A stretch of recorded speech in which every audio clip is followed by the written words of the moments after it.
క్రైస్తీల మన ప్రభువును లోకరక్షకుడైన యేసుక్రీస్తు నామమున మీ అందరికీ నా యొక్క ప్రత్యేక వందనములు.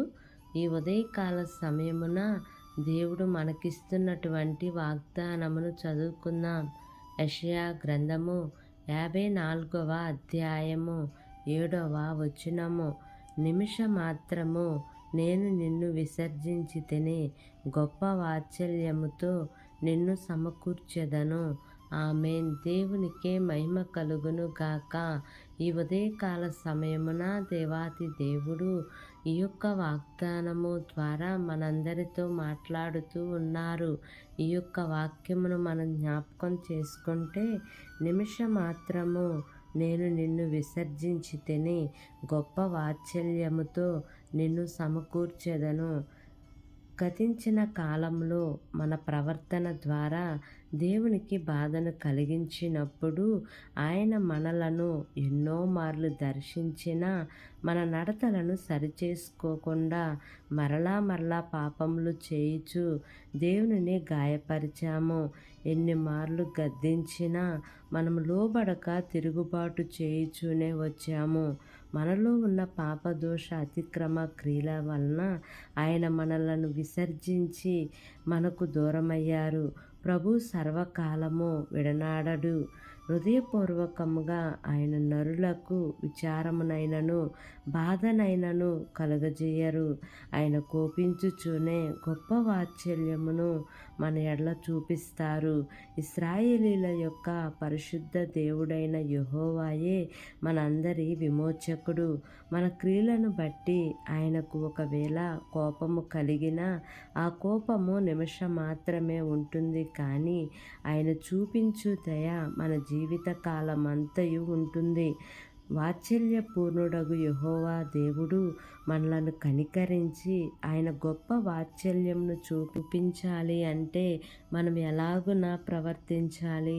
ఒకటి, దేవుని కృప కొరకు ఆయన సహాయమును పొందు నిమిత్తము మనము సహనముతో కనిపెట్టుకోవాలి. రెండవదిగా, దేవుని దృష్టికి నిర్దోషులుగా ప్రవర్తించాలి. కాబట్టి ఈ వాగ్దానమును నమ్మి ఈ వాగ్దానం ప్రకారంగా జీవిద్దాం.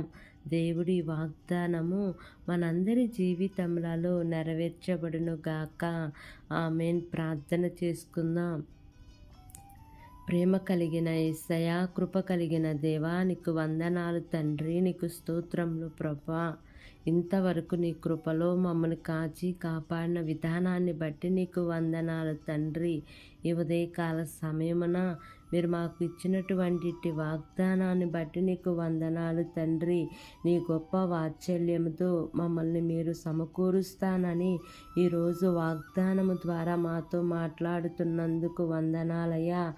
అయా, మేము వాక్యానుసారంగా నడుచుకొని ఈ వాగ్దాన ఫలమును పొందుకునే కృపను నేడు మా అందరికీ దయచేయమని మిమ్మల్ని వేడుకుంటున్నానయ్యా.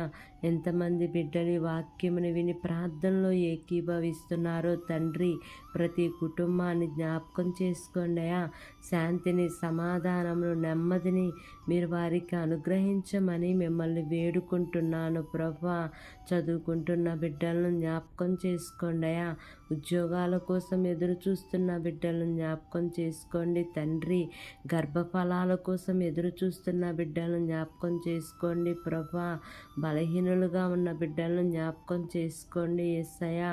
గర్భవతులుగా ఉన్న బిడ్డలను జ్ఞాపకం చేసుకోండి తండ్రి. వివాహాల కోసం ఎదురు చూస్తున్న బిడ్డలను జ్ఞాపకం చేసుకోండి యేసయ్యా.